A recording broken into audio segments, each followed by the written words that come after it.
Oy, nagawa mo na ba yung pinapagawa ko sa'yo? Opo, ma'am. Ginawa ko po ng maayos kung ano po yung binili niyo po.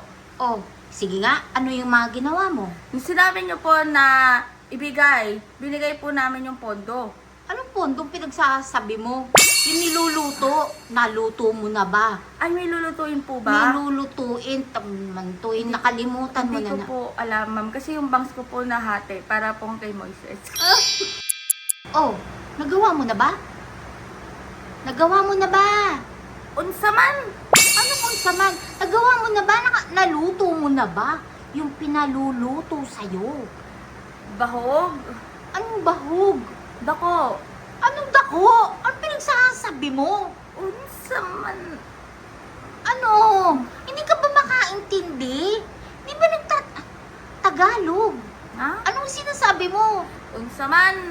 Ba't parang nagtatanga-tangahan ka ata? Hindi Huwag naman. ganun.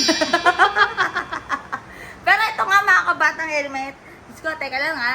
Nakakaano rin pala ang full bangs. Ano?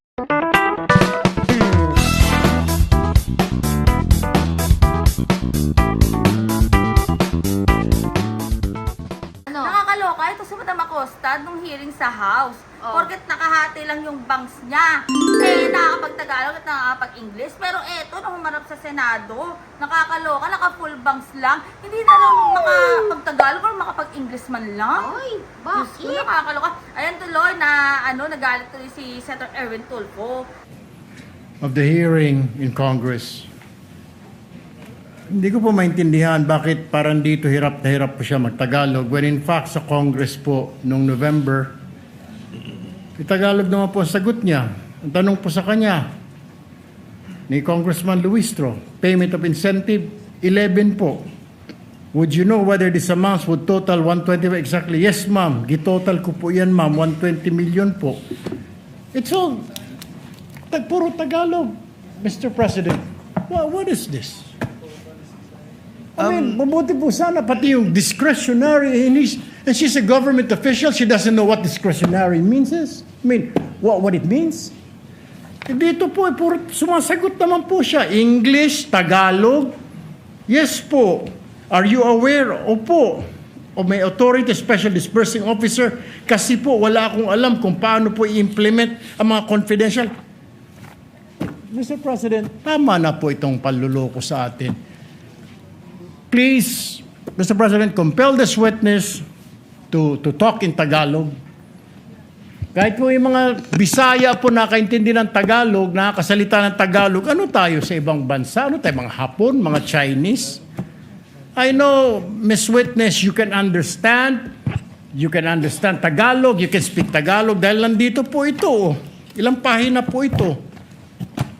Tagalog po yung sagot po ninyo. English po, sumasagot kayo. Tinatanong kayo ng English, sumasagot po kayo. Bakit ngayon parang hirap na hirap? Kailangan i-translate sa Tagalog, sa Bisaya, sagot, Tagalog, Bisaya, Tagalog, Bisaya. E abutin mo tayo ng isang taon dito, Mr. President. Ito po, sumagot naman po siya. Alam nga ba naman, lulukuhin tayo ng nagtatranscribe po nito. Sagot mo yan. Kasi po, nagbabase lang po ako sa ibinigay ni Sir La Chica ng mga ibinalik niya sa akin. Miss Acosta, kindly answer the question. Piatos po ang sinabi ko, ma'am, na apelyido. That's all, Mr. President. Kasi diba, may proof si Senator Erwin. Meron siyang yung transcribe. Oh. Eh, ano talaga yung mga sinagot? Yung tanong ni Kong Luis Trunon sa House, sumagot naman ko si Madam Acosta. Tagalog, saka English. Oo. O, tapos ngayon, pagdating sa Senate, kailangan may translator pa. Eh, ano mo naman kasi? Ay, ang tugay-dugay naman na, uy. Ang tagal-tagal naman na, uy. Ano to? Tagal na. Ito hindi naman sa inaano natin yung mga kababayan nating mga Bisaya ba? Marami akong kaibigan at mga kilalang mga Bisaya na magagaling mag-English. Di ba sila nga yung iba yung accent? Oo. Sila yung magagaling mag-English. Bakit kahit si Acosta hindi makapag-English? Ay, English man pero hindi man magtagalog, ay. Hindi. Nakalimutan man niya magtagalog, hindi na daw marunong magtagalog. Sa tagal-tagal mo sa serbisyo? Oo. Ay, sa nagdugay gobyerno?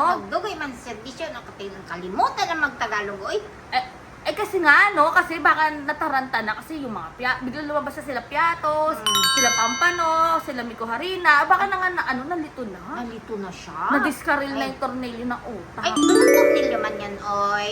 Yung mga katornilyuhan dyan. Pero ayan nga mga batang helmet, no? Talagang pinapakita lang dito na talagang saan napunta ang pera natin, saan napunta ang kaban ng bayan. Ay, nandun man yun sa listahan. Hindi man nawala yun, oy. Ay, pero taga lang, huwag kalimutan mag-like, mag-subscribe at mag-comment at mag-share sa video na ito kung ano ba naman nangyayari, no? Oy, tapos-tapusin nyo na yan kasi Diyos ko ha, para naman mapanagot na. At kung may nilustay man, ha, at hindi tamang paggamit ng pondo or kaban ng bayan, eh dapat ibalik sa taong bayan. Kasi grabe yung nararanasan natin ngayon, ha? Ay, baha! Kulang na lang mag-swimming tayong lahat. Ay, bakit kailangan mag-ibalik? Aba, pera natin yun, ah. Hindi ah. Ah, ako pala, ah. Hindi. Hindi. Oy, teka lang. Oh, Hindi bakit? naman ba na high blood ngayon si Madam Acosta? Ay, hindi. Kasi siguro, sa eh. house, di ba? Mm. Siya yung na high blood din, kaya dinala sa ospital. Mm. Pero, Hindi ba na siguro na high blood kasi dahan-dahan naman siya magsalita, oy. dahil parang bagal nga ngayon magsalita. Mabagal man, oy. Kaya nagbisaya na lang, oy. Ay, naku, unsa man, Mm. naku. Pero ayun nga mga kabata helmet, sabi nga ni Senator Erwin Tulfo, no, itigil lang panloloko, Ay. di ba? Hindi Huwag man ta- nagluloko. Huwag na tayong lokohin ba? Masyado naman siya magsalita. Hindi man nagloko-loko, oy. May andun nga yung transcribe nung mga sagutan sa house na pag-Tagalog at pag-English. Oh, magsisinungaling ba yun? Magsisinungaling ba yung nag-transcribe? Oh. Oh. O sino sinungaling ngayon? Sino nalulong ngayon? Sila. Oh, di ba? Si Acosta. Hindi. Ang hirap lusutan, yung isang bagay na talagang ginawa mo eh. Kung may kasalanan talaga, ang hirap lusutan. Hindi ka talaga makakalusot. Ay, makakalusot man yan, oy. Taga mon sa bilbil niya. Hindi yan. Ay, kailangan Makakalusot yan. Kailangan papanugutin ng mga Ay, sangkot. hindi. Hindi man yan, oy. Basta. O, teka lang. Baka sa susunod na, ay, teka, siya pa rin ba bukas? Baka bukas nakakulot na yan, ah.